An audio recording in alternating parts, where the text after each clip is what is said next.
नवरात्रोत्सवानिमित्त अंबाबाई मंदिरात महिला भक्तांचा लोंढा, राज्यभरातून भाविकांची गर्दी. कोल्हापूरचे आराध्य दैवत करवीर निवासनी श्री महालक्ष्मी अंबाबाई मंदिरात नवरात्रोत्सवाच्या निमित्तानं भक्तांचा प्रचंड लोंढा उसळला आहे. पहाटेपासूनच मंदिर परिसरात महिला भक्तांची विशेष गर्दी दिसून आली.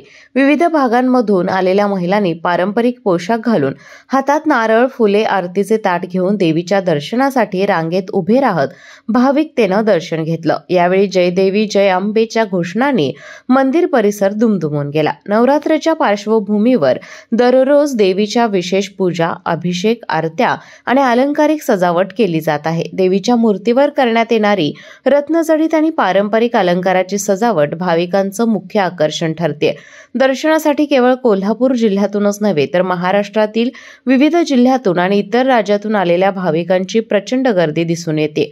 मंदिर प्रशासनाकडून दर्शनासाठी काटेकोर व्यवस्था करण्यात आली. शिस्तबद्ध रांगा, पिण्याच्या पाण्याची सुविधा, स्वच्छतेची काळजी, वैद्यकीय पथक आणि पोलीस बंदोबस्त यामुळे दर्शन सुरळीत पार पडत आहे. भाविकांनीही या व्यवस्थेचं समाधान व्यक्त केले. दरम्यान नवरात्राच्या काळात कोल्हापूर नगरी उत्सवी वातावरणाने उजळून निघाले. मंदिर परिसरातील बाजारपेठ, फूल विक्रेते, प्रसाद विक्रेते आणि पूजेच्या साहित्याच्या स्टॉल्सवर मोठी ग्राहक वर्दळ आहे. संपूर्ण शहर भक्तिभावाने दुमदुमले असून नवरात्रोत्सवामुळे कोल्हापूरची धार्मिक परंपरा आणि सांस्कृतिक वारसा अधिक अधोरेखित झालाय. अंबाबाई देवीच्या दर्शनासाठी महिला भक्तांसह राज्यभरातून आलेल्या भाविकांनी केलेली गर्दी ही कोल्हापूरच्या आध्यात्मिक वैभवाची साक्ष देणारी ठरली आहे. केके न्यूज साठी हातकणंगले प्रतिनिधी सचिन लोंढे. बाबा, आज येताना बासुंदी घेऊन या ना. अगं, कालच आपण आईचा वाढदिवस होता म्हणून आणली होती ना.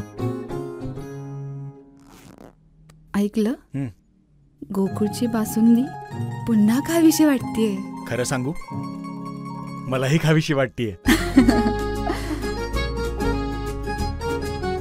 पुन्हा पुन्हा खावीशी वाटणारी गोकुळ बासुंदी.